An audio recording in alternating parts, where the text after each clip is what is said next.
This is your News Now Sports.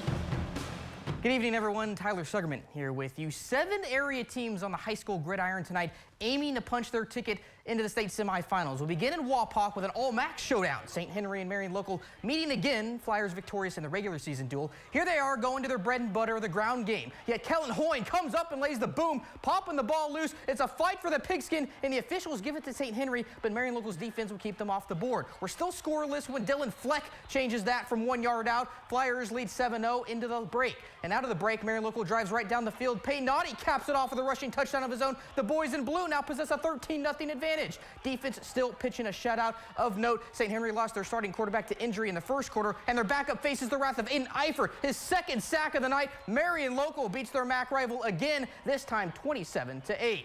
Their opponent next week would be decided in Findlay. LCC and HopefulLoudon battling in the regional finals for the second year in a row. We picked this up in the second quarter. T-Birds trailing 19-6. Carson Parker fires a strike to Billy Burke for a gain of 14. Then a few plays later, Parker again surveying the field, gets flushed out of the pocket, but eventually finds Travis Hoyle Jr.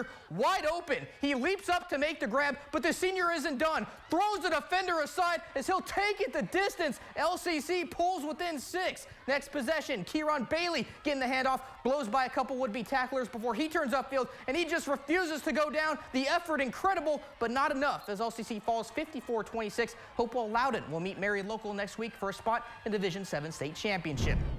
There's a Division 6 regional final in Sydney tonight. Allen East meets defending state champ Coldwater. First quarter, Cavs already up 7-0, and Reese Dellinger has plenty of time behind his line, slides to his left, and finds Tanner Molenkamp in the end zone. Coldwater doubles their lead to 14-0. Second quarter, it's 28-0. Dellinger again this time, and this time connects with Marcel Blassingame in front of the end zone. That makes it 35-0 with 1:05 left in the half. And wouldn't you know, the Cavs get the ball back before the break, and Dellinger goes long for Jesse Meyer behind the defense.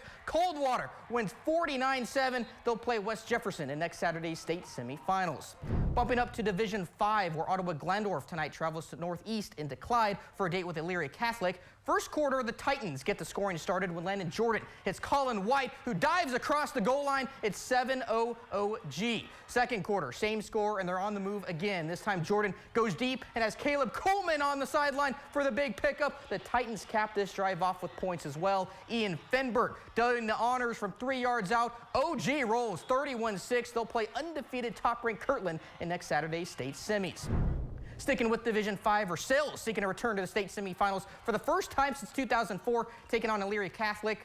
Jack Osborne getting the call, and he'll go untouched up the middle for the game's first points. Tigers up 7-0 in the first. Their defense trying to build off that, pressuring the quarterback, which leads to a Landon Henry interception. He's heading the other way, bouncing off tackles, would lead to a Carson Bay rushing touchdown to put Versailles up 14-0 at the break. Opening drive of the second half, Bay this time on the play action. It's a wide open Trey Mills for the 16-yard touchdown. The Tigers are headed to state following a 28-0 shutout. They'll play Harvest Prep next weekend.